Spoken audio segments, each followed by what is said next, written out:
the Swiss and their chocolate. Now that's a love story that's better than Romeo and Juliet. And I want to find out more. How do the Swiss make chocolate? Bonjour, bonjour, ist es schön, dich mal wieder zu sehen. Bonjour, bonjour, gerade heute scheint die Sonne so schön. You cut open this fruit, and then inside you have these seeds. Now, I was lucky to meet up with Laura, one of the co-founders of Flor, which is a Swiss chocolate manufacturer. And she gave me an insight of what it really takes to make, really good chocolate. But I'm too fast. Let's go to the beginning of every chocolate. And this is what we want, right? Okay, yeah. So those seeds, they're fermented and then dried. This is done right. We can make really good chocolate. Okay, so this is the crucial part. But This is the crucial part, the fermentation. do you guys do that? Or no, that's all done farm. with the farmers? Yeah, it's a lot of work on the farm. Yeah. That's why we pay a lot for the cacao beans. Okay. Because if this part is not done correctly, we cannot make a good chocolate. Try not to buy chocolate where when you see the ingredient list and the first thing on the list is sugar. Like usually it should be cacao first and then sugar. Yeah. Just break the bean, see? And then you have the skin. And you have the inside. Okay. And this is what is called the cacao nibs. Cacao nibs, okay. This is the healthy part. This is like any other seed or nut. You have a lot of fat in it, you have a lot of protein in it, no sugar. Okay, gotcha. And only afterwards we make it out of something super healthy, or like kind of a superfood, we make something more indulgence. Yeah. Now, it's crazy if you think about it. Every harvest, every shipment of cocoa beans from the farmers is different. It tastes different. So, they have to experiment every time in how to make this harvest the best. But come on now, let's go into the sacred halls. Ready? Yeah. Go inside.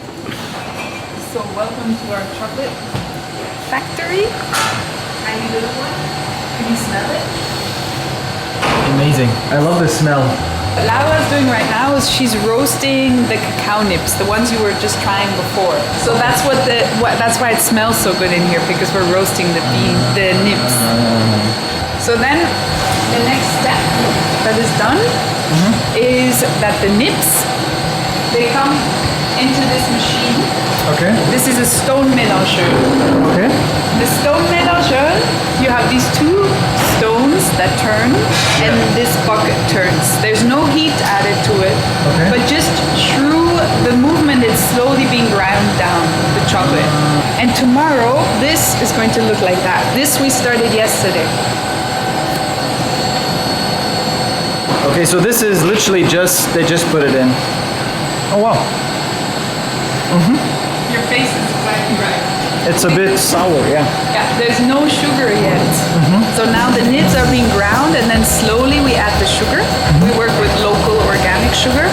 So we add the sugar slowly. And if you would make milk chocolate, you would add then also the milk powder. You never work big surprise. You never work with liquid milk, you always work with powdered milk when you make milk chocolate. Because you don't want any humidity in the chocolate, it won't work. We put it in here, the chocolate, to measure how fine it is. Oh wow. Because sometimes our mouth cannot say if it's fine enough. So we measure it with this. And we want it to be below like 20 micrometers. In this room, we have the storage of the chocolate mass.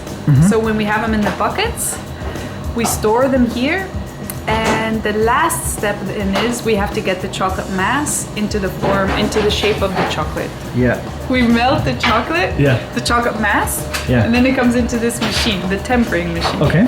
It is then this, you'll see afterwards. Yeah. It's actually good that it's quiet right now because it gets very loud.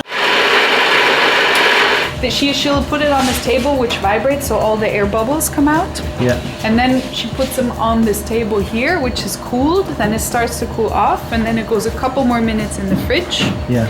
And then it cools off and these are the forms. Okay. So here you see the forms. Yep. And then it's taken out of the forms. So then you can see that the chocolate has to have kind of a shine. Yeah. And it has to have this nice break when you break the chocolate, Yeah. no? So this is kind of the last quality control that's done before we package the chocolate.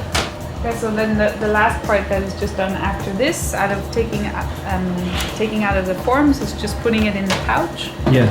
And we close it here, and then we put on the etiquette. That's it. And this is all done manually by hand, right? Yes. Every chocolate is kinda it's unique little thing that was made or put together by hand. Yes. Amazing, yeah.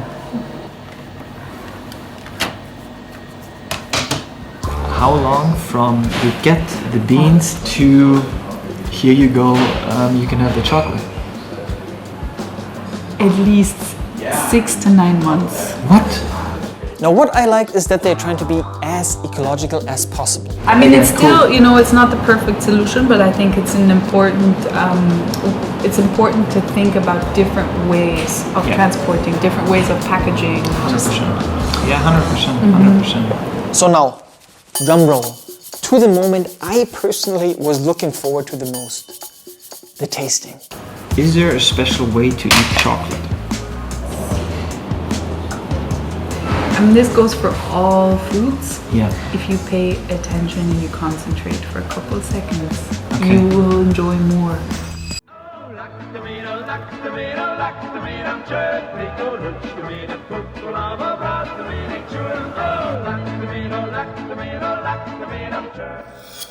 So with the chocolate specifically is you put it in your mouth and then you try to have chocolate a little bit everywhere in your mouth. Sometimes if the piece is too small, you can't Yeah. taste anything. Yeah. So you put it in your mouth and then you see if what's like your first impression. Okay. And then with good chocolate or with good cheese or wine, Yeah. so I think something should happen. And also pay attention how fast does it melt. Okay. And just kind of the sensation, and it helps a lot to close the eyes. Okay. Guys, stop creeping while I'm enjoying my chocolate. Now we come a little bit more into let's say the fun part. Okay. The fun part. Well, it's a little bit more playful. Okay. With farina buona.